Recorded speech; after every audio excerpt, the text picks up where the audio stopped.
The conditioning comes to you from the matter with which we are dealing every day. When a human being sees a matter, he aggresses it. And he wants to use that matter for his own purpose. He changes the forms of the matter for his own purpose. He starts getting used to matter as comfort or as a help or a guide in life. The more you start depending on matter, the more your spontaneity is finished, because you are dealing with the dead.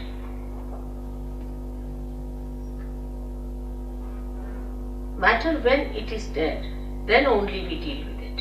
When it is living, we are not so much bothered about it.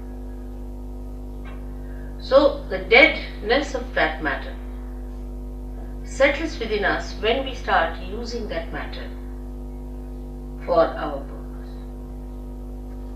But how are we to otherwise exist is the question people can ask if God has given us these material things and this matter to be used. Are we not supposed to use them? And are we not supposed to enjoy them? But we don't enjoy really. Before realization, you cannot enjoy any matter. You can only form a habit and may become a slave of that matter before realization. It's a fundamental principle of economics that wants in general are never satiable. Means today you want to buy something like a carpet, alright, bought it. So now that carpet becomes a headache because it's your possession, you have to look after it. You have to insure it, you have to worry about it that it doesn't get spoiled, first of all. And secondly, you really get into another mood of buying something else. Now you have bought the carpet, finished. Then you have to have something else, then you have to have something else, then you have to have something else. So it does not satiate you. It does not give you the joy. Matter can never give you joy. It's the spirit that gives you joy. And when the ascent takes place, then you become the spirit. Then matter takes another value system within ourselves. The value system of matter is very different. As I am sure Jason must have told you, that when you get your realization, then you start feeling the cool breeze in the hand.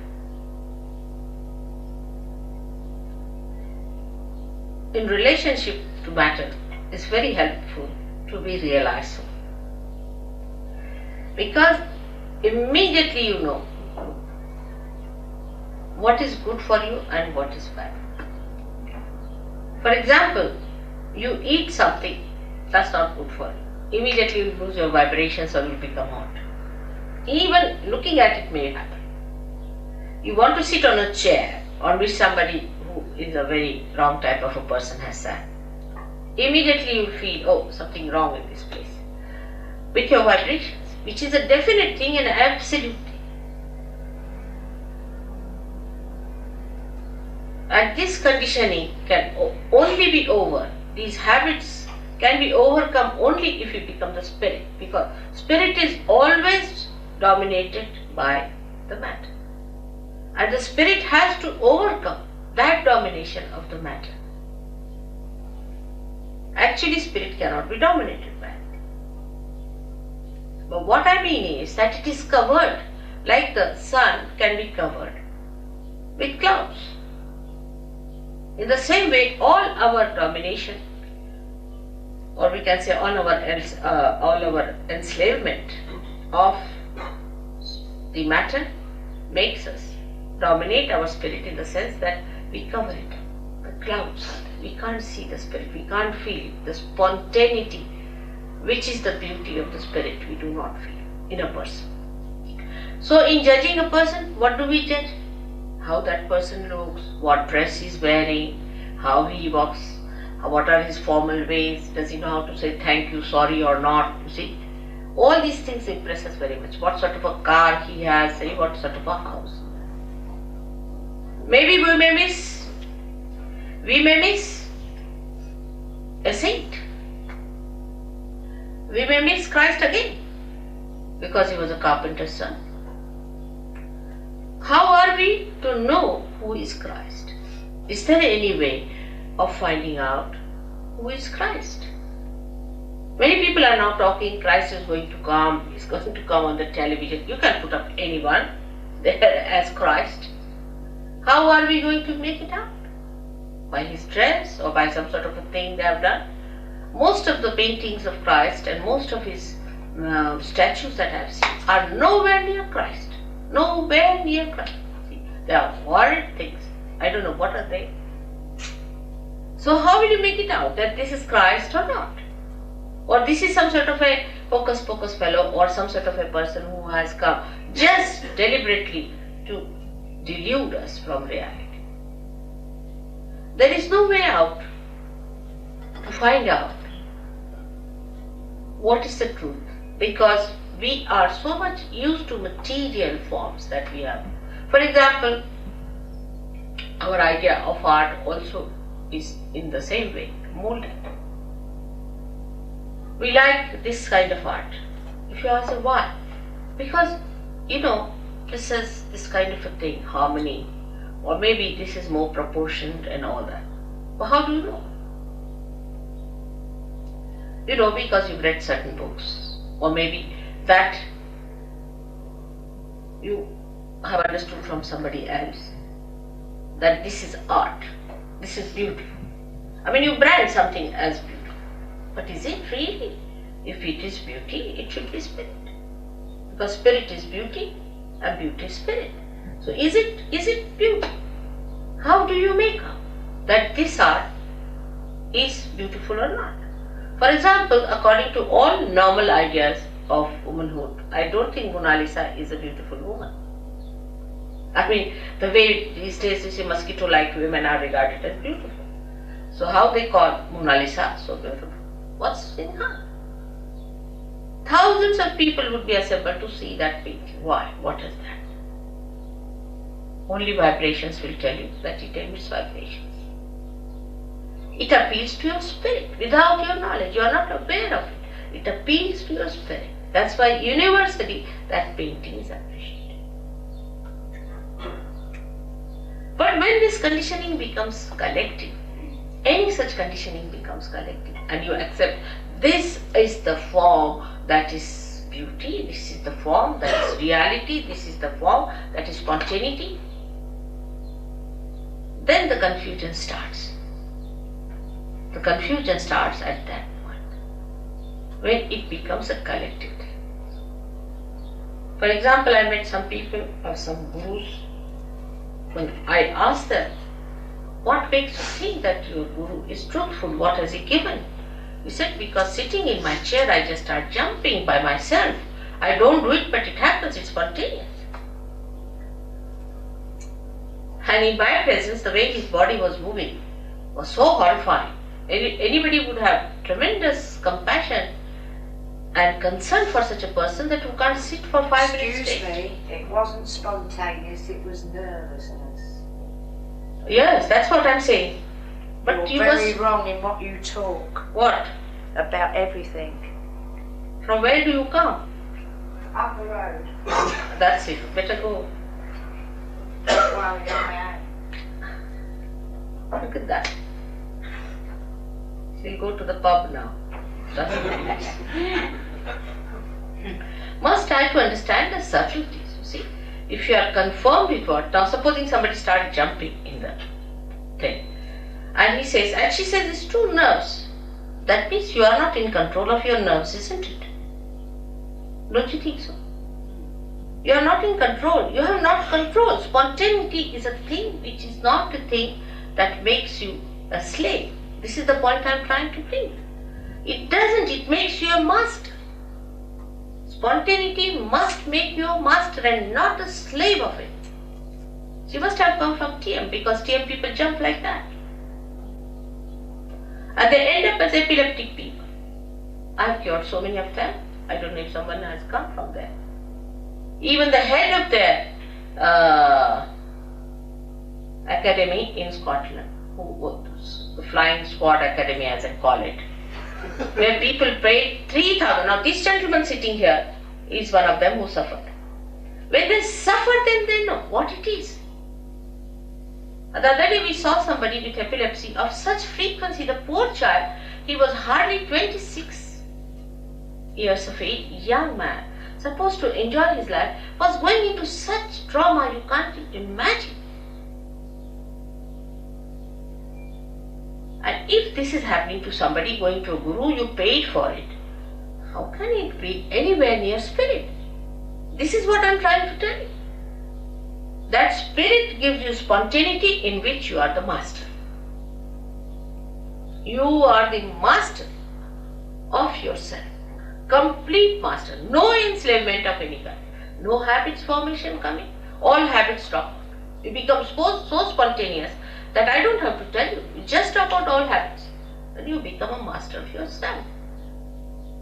That should happen to you. Instead of that, if you indulge into things which enslave you, you may like it for a while because you can't help it. But if you really sit down, you will know that it's not the thing that you wanted. You wanted to be the master of yourself. Now here in this map, as is shown, we have two powers, left and right powers. The left power is the power that gives us condition. Left side, the subconscious, the collective subconscious. That gives us the condition. Now, if you try to deny all that, then the right side is even worse. It gives us action, but with action, we can become very ego-oriented. So, both ways, it can be troublesome. Supposing you say that, all right, I have no conditioning of any type, what's wrong in doing this, what's wrong in doing that? And if you just move with that idea, with that freedom, it will be abandonment, it may not be freedom. Because freedom must have wisdom behind it. So both the sides, the movements on both the sides are wrong. So what is alright in the center is not to get conditioned by anything and not to be ego-oriented. But how to do it is the problem. The problem is how to do it. To be spontaneous is to be absolutely free. Now I would consider these two powers as say a brake and an accelerator in a car. Now you use both the powers. You use the brake first, you use the accelerator, you try to control these two powers. But first of all, it is difficult to understand how to use these powers. Gradually with practice, you know how to drive the car, you become the good driver. After becoming the good driver, still you are not the master of the driver. But then you become the master. So today the master within us is the spirit. But before realization, we are not the master. Because the master has not come in our conscious mind. It is not expressing in our conscious mind, in the sense that we are not empowered by its powers. The spirit exists, it has its own powers, but we haven't felt those powers within us. Once we feel the powers of the spirit, we are empowered by our own powers which are there. The powers are within us. These are our own powers.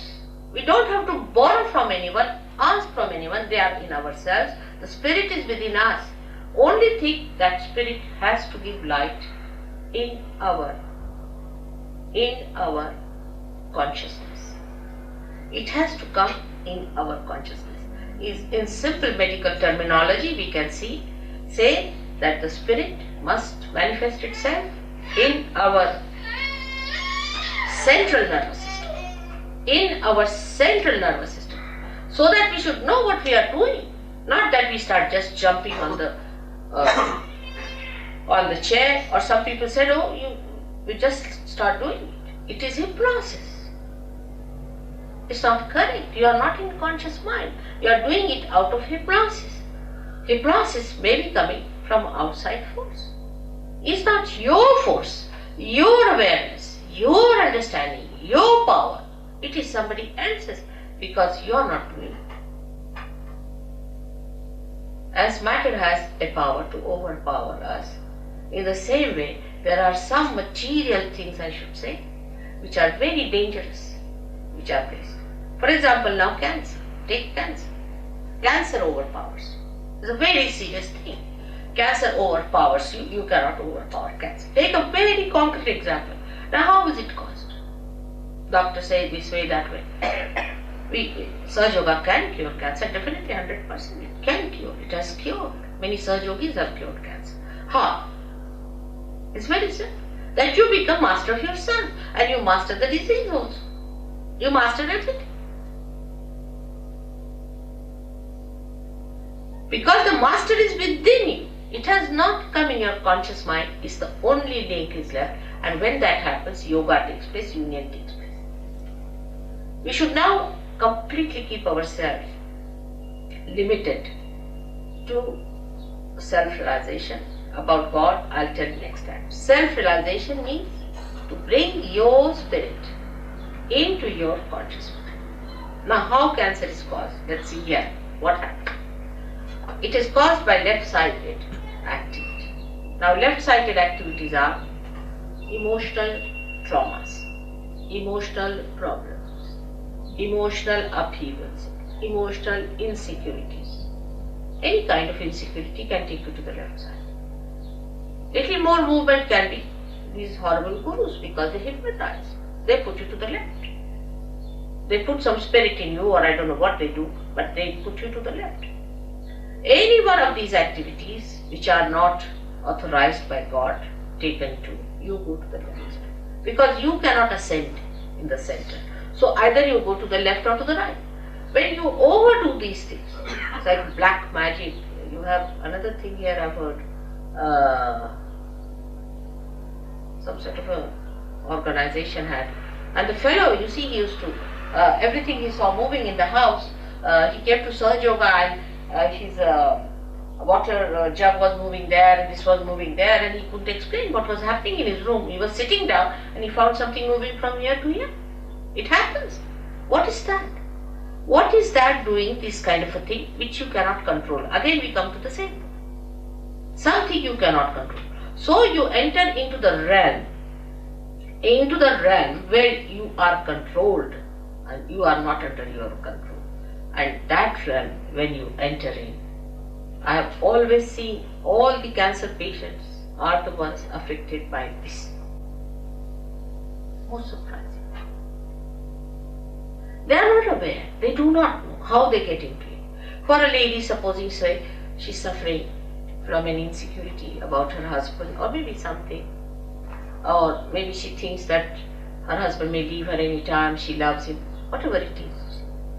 Such a woman might get a breast cancer because the insecurity is set in one of the centers there, which you can see here, the center of the heart, center heart as we call it. Now, if this center goes out of order, if a woman feels insecure for anything whatsoever, she is capable, she is vulnerable to be attacked and she can get into cancer. So we have to understand life in totality and not in one way. The total impact of life, the total effect of life, the total relationship with life must be understood. Now, no doctor knows this. Will he know? When he treats a patient for the, say, breast cancer, will he know that this lady is insecure? There's another disease, anorexia. Many girls suffer from it. They don't just eat, they just give up eating. Now, you do not know why it happens. Doctors can't cure it. Nobody can cure it. What is the reason? The relationship of a girl, of a daughter with a father. Say father dies and the daughter doesn't see the father, or she, in heart she loves her father but she doesn't express it, or there's some bad relationship that comes between the father and the daughter. You get this double anorexia. You'll be amazed. But it is impossible for doctors to get it. We have some doctors sitting here. It is impossible for any medical science to go near it. Because they do not see a human being in its totality. It's a very delicate instrument God has created. The way we are harsh with others, the way we sometimes try to trouble others, try to make others feel insecure, are unfair, unjust.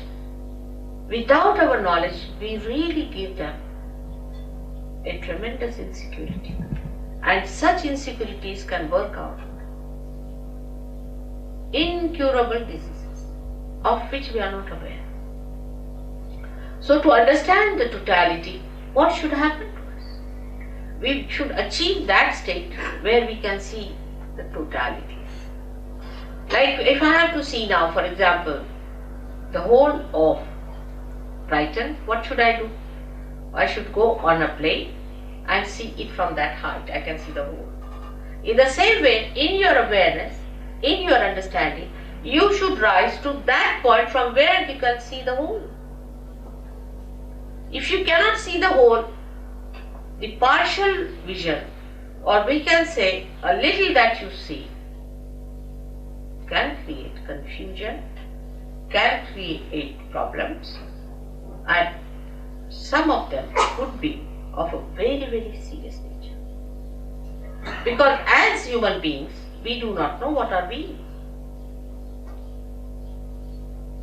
This is the greatest problem of human beings, that they say, I don't like it. Now which one is this I?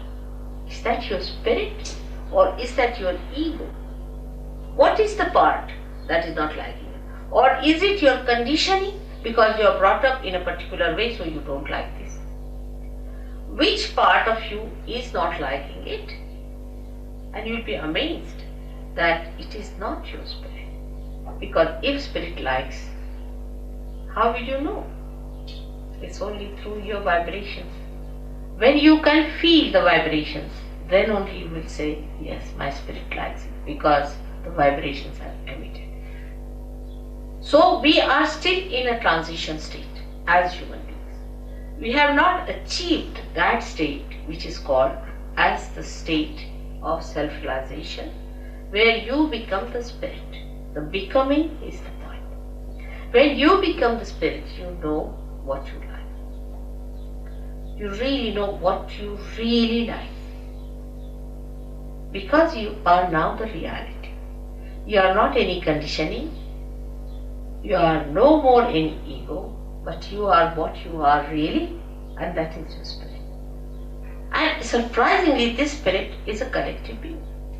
It's no artificial collectivity within us. That also, alright, we belong to all Brighton, so we are one, or we belong to one street, so we are one. It's not like that. But it's something that you are, absolutely, you are a collective being.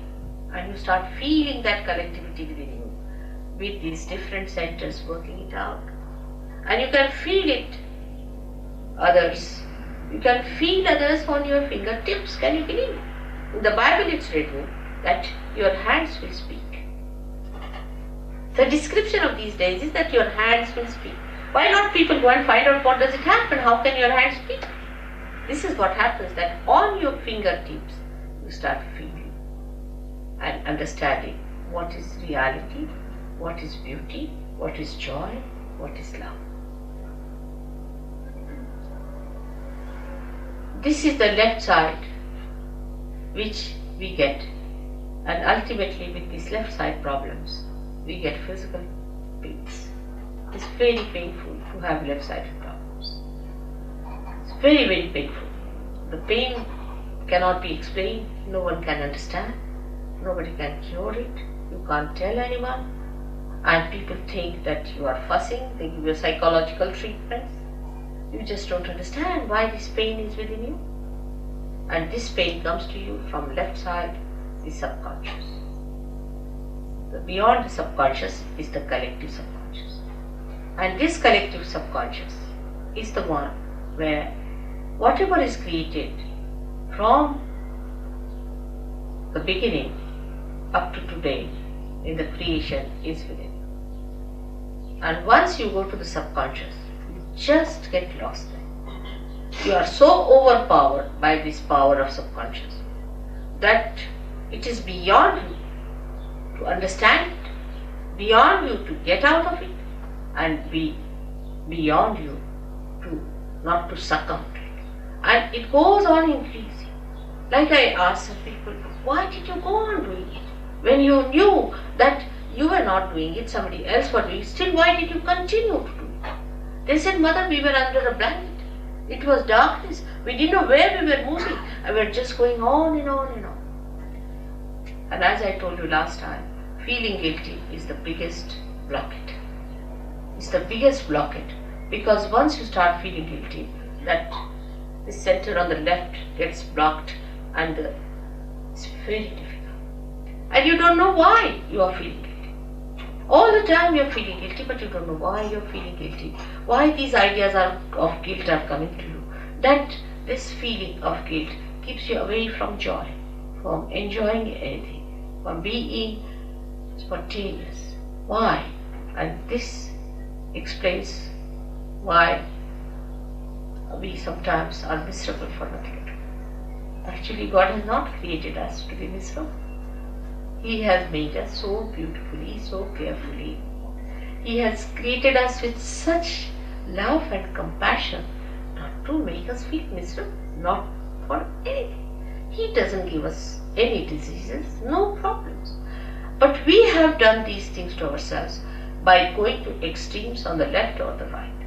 As I am today talking about only on the left, I would say that to feel miserable for nothing at all is also wrong, is being unjust to yourself.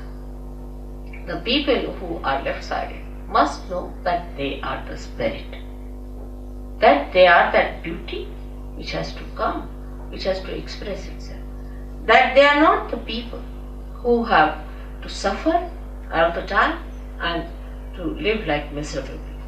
They are not. But because they take so much upon themselves, bear so much upon themselves, they become like that. And to avoid that bearing up, they may take to some other habits. You see, many people take to alcohol also for reason because they can't bear the pangs of life. They can't bear it. That's why they take to. But once the spirit is awakened within you, you become so strong. You become so joyous, so spontaneous that all these things drop on. All those things, so-called diseases, so-called habits, just drop on. And you become a new blooming personality. Now, the basics of having this center within you, you can blame God for that. Why did He give us these centers on the left-hand side? What was the need? He should not have given us these left-sided ones, so we would have been just in the center to go. But the trouble is, the human beings have to know in their own freedom how to deal with themselves. They have to learn little hard way, the wisdom. They have to know by going to extremes, they have suffered. They have to realize it. Because if they have to become truly, absolutely free, they have to rise in their wisdom. If they are not wise people, then they cannot enter into the kingdom of God, because they will be abandoned people. Say, people who are abandoned, who don't understand any laws and regulations, if you get them in England, we'll have to put them in jail. In the same way, human beings who have not got that wisdom within themselves, through sufferings only one learns, but we should not ask for suffering. When we ask for sufferings, we are asking actually for mistakes to begin with. How will you suffer if you do not commit mistakes? So when we ask for sufferings, we are committing mistakes. So what we should ask for is nothing but our spirit. And if you ask for your spirit, it is your own and you have to get it. It is in your own right that you are going to get it. It's no way that I am obliging you or doing something special for you. It's all there. You are like a light which is just to be enlightened, because I am an enlightened light. And you become an enlightened light, and you can enlighten other lights also. It's very simple. If you become an enlightened light, you can enlighten others. You don't have to bother about anything else then. You become an enlightened light yourself. That's the point.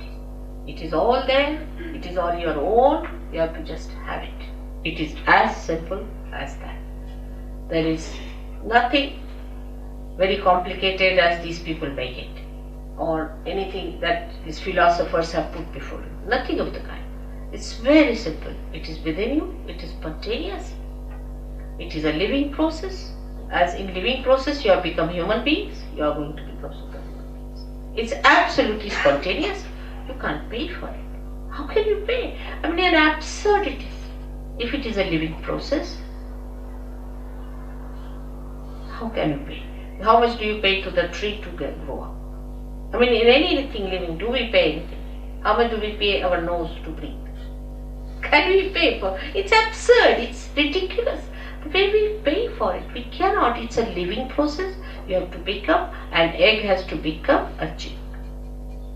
Now, how much do you pay to an egg to become a chick? Or how much does an egg pay to the mother for becoming a chicken? It's that ridiculous. But we never understand that living things are so spontaneous. We never see living things. We live with matter, with the dead, not with the living things. If you start watching a tree, you start watching a flower, how it becomes a fruit. You can't even watch because it's done so slowly. You can't even watch a flower becoming a fruit. Suddenly you find all coming up. Like when I came to London from India, I found all the trees were bare. Absolutely like dry sticks. Absolutely like dry sticks. Within a week, what I find is the green coming up. Within the second week, it was all lush. Can't believe it. We never even notice. We take it for granted. It's happening. How does it happen? It's a miraculous thing. If you see it is miraculous, how these flowers, for example, the particular flowers are only on a particular tree, another are on another tree. How does it happen? Who chooses them? Who puts them in proper shape? Who organizes all that? And this is what one has to realize. And that is the all-pervading power of God that does all the living work.